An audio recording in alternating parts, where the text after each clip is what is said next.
I'm healthy. You know, that first year after ACL, I was probably playing at like 60%. To be truthfully, I wasn't healthy. I was gutting it out. That's the tough part about it. It's like you don't feel really healthy, and they all told me that till like that next year. And that's kind of how it's been. You know, that first year after, you have a full. Basically, I never had an off season. I got hurt in October.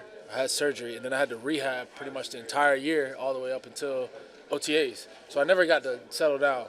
And so your body's just trying to play catch up the whole time. So now that I've been able to just get that full off season, take care of my body, that's kind of the recipe of me being able to play fast. I'm back on a healthy leg now. You've spent so much of your time in the past couple of years on special teams. That's kind of become your brand. Right. Is that hard to kind of now establish yourself on the defensive side, or do you like kind of being known as a special teams guy? Nah. You got to remember, when I came out of college, I didn't come out as a special teamer. I came out as a safety. I'd say I was a pretty good one, too. So that's always what I've been. Just any role that I've been put into, I'm going to maximize that role and be the best at it. So I've always been a safety. I've just been a safety that has become a really good special teams player. But at the end of the day, right, as a football player, I'm a safety. So that's what I have always done. And then do you expect your special teams workload to change at all, like as your safety snaps go up? I hope or are not. you going to try to? No, man. I want to do both. You know, I mean, like, this is a rare opportunity. And it's also a situation where I want to maximize the guys on teams, too, just as much as I want to maximize the guys on defense. We've been humming on teams, right? So I kind of want to keep that going with the guys. So as much as I can, like, I want to do everything. And I told him that, too. Yeah. Joe said it's tricky because he wants you out there defensively, but he's got to make sure you're still a special team star. Do you feel like it's tricky, or it's? Just want to at the end of the day. I mean, it's decision. It's constant decision every day, like, or every play. Like, yeah, I might be tired, but so what? Like, everybody else tired too.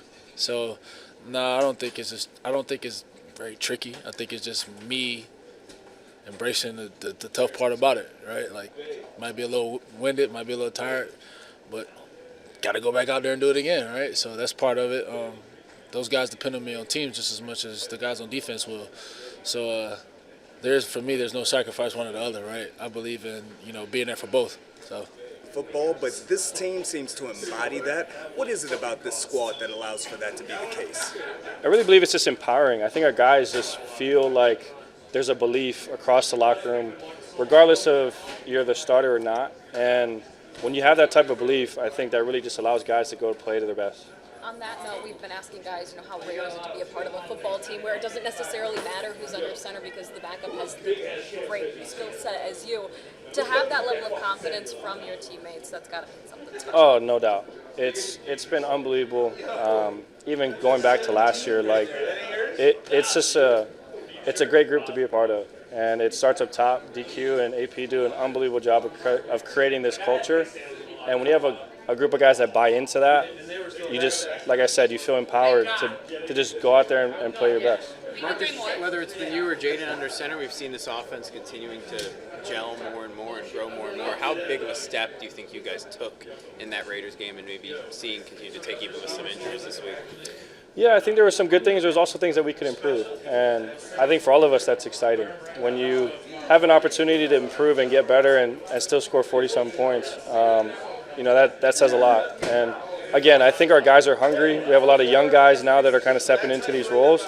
And the more that we can give these guys confidence to go out there and play, I think it's going to create a lot of success for our offense. So Sorry. What do you like about this offense? First and foremost, I think Cliff does an unbelievable job. Probably one of the best that I've been around of putting our players in the best positions to go make plays. And like I said, it's empowering. It allows these guys to just play with a lot of confidence. And when you're able to do that, regardless of who's playing or who's not playing, guys feel great, guys feel confident, and can go make plays. Marcus, when you re-signed here, you told us that you owed it to yourself to at least look around the league, see if you'd get a chance at starting again. With how you performed last week and whatever happens this week in Atlanta, do you feel like maybe you're showing the league, like, look, you should have considered this more serious. No, that's opinions of others. Like I said, I feel like I'm right where I'm supposed to be, and I'm thankful for it. At the end of the day, if an opportunity presents itself, great. But I've had so much fun, and it's made playing football enjoyable for me. And at the end of the day, that's what it's about. Super cool, so just a great guy, great teammate, and very proud of him. As more of a veteran guy yourself, do you take pride in seeing the young guys on this team kind of show up their stuff? Yeah, hell yeah, man. I mean, the young guys we got here, this rookie class and even the second-year class, man, just very skilled, very athletic, and then, mostly just very driven, which I feel like is kind of rare. But I think it's just, it's the culture that DQ, really emphasizes, and, these young guys come in and they're all about it. You're talking about being motivated after that loss to the Packers. When you have the Falcons coming in here after a 30-0 loss to the Panthers, what might you expect from how they might respond to this? Yeah, they're going to be fired up. And they got a very good front seven on defense, and those guys are going to be flying around. So definitely have our hands full up front, and just looking forward to taking care of business. And then about this offensive line as a whole, have you ever been a part of an offensive line where so many different guys might be able to come in and start, and even Cosme coming back eventually potentially? Yeah, I think we're all very excited for Sam. Super proud of how he's attacked this whole offseason and everything, and so he's looking ready as ever. And so, but yeah, no, it's definitely been one of those seasons where you kind of go into week one, knowing that we have a little depth, and so a couple guys getting some playing time, me getting the call up, and it's just like we got a deep O-line room, and so I mean that's just a lot of respect to AP and the guys he's bringing in, and it's all love up front, but it's all competition as well. It's amazing. He had a really great run. Can you let me speak, please? Thank you. He had a really great run. I think it's a testament to the fans. I know the fans vote on that, and so we were really grateful. I know we have a quarterback that won a lot of those awards, and so it's nice that he's willing to share. Yeah, speaking of the quarterback, still obviously unsure who's going to be suiting up, but it sounds like you guys have just the equal amount of confidence in Jaden as you do in Marcus. How rare is it to be a part of a team where the quarterbacks are essentially interchangeable in that aspect? Yeah, I just think there's a lot of synergy, a lot of togetherness. I think it speaks on our brotherhood. It speaks on how Marcus prepares, understanding that his moment can come anytime. And so, we have confidence in both of them for sure. Coach Witt said about the Raiders game, you guys left a lot of meat on the bone, like missed some sacks that probably could have, not like that. Okay. And, turnovers that were there, they just didn't. Is that, he talked about it as something maybe that's motivating. Is that, motivating to you guys that there are plays out there that could have, easily gone the other way? Yeah, I mean, I agree with him on the sacks, definitely on the turnovers. It's something that, we're harping on because we need to get some of those to change the trajectory of the game. So, we're getting close, but, obviously close is not good enough. So we want to turn those into more opportunities than missed outs. What's it look like for you when you're watching the tape and see a young quarterback struggling in minutes? How does that impact your desire in this game, or like what you think you can maybe use your eyes to do? I think you got to understand that any good offensive coordinator, which they have, is going to come out this game and put him in really good opportunities. They're going to get him on screen passes. Anything they may not have shown, they're going to try to show him.